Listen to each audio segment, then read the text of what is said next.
Ahojte, kúpila som los, extra výplata a chcela by som urobiť taký experiment, že vlastne či sa to dá nejako predvídať pomocou kariet.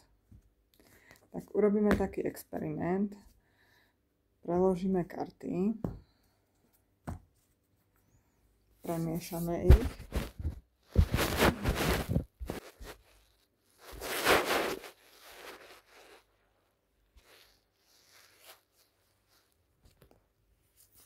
Zamiešame ich.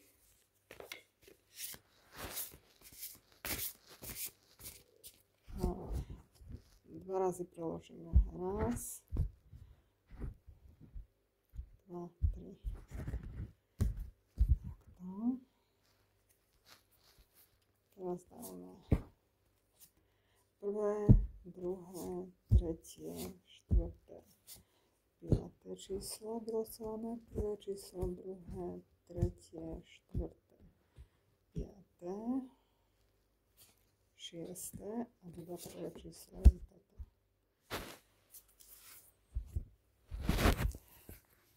Keď tak pozerám na tie čísla, tak prvé nám vyšlo 9,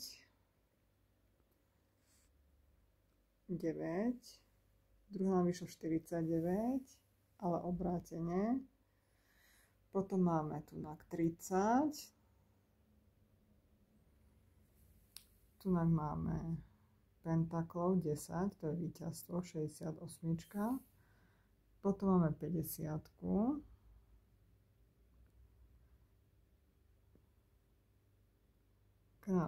král mečov, je tu slniečko, 19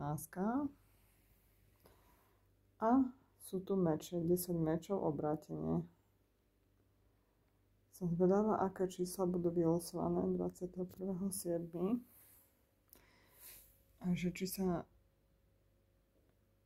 ktoré budú predstavovať vlastne prvé vyťahnuté, druhé vyťahnuté, tretie vyťahnuté, štvrté vyťahnuté, piaté, šiesté a potom to dodatkové číslo. Neviem, či je to dobrý experiment, ale myslím si, že nejaká tá intuícia musí fungovať. A niektorí tvrdia, že je 100% intuícia. Tak ju budeme testovať ohľadom kariet, že ako sa prejavuje.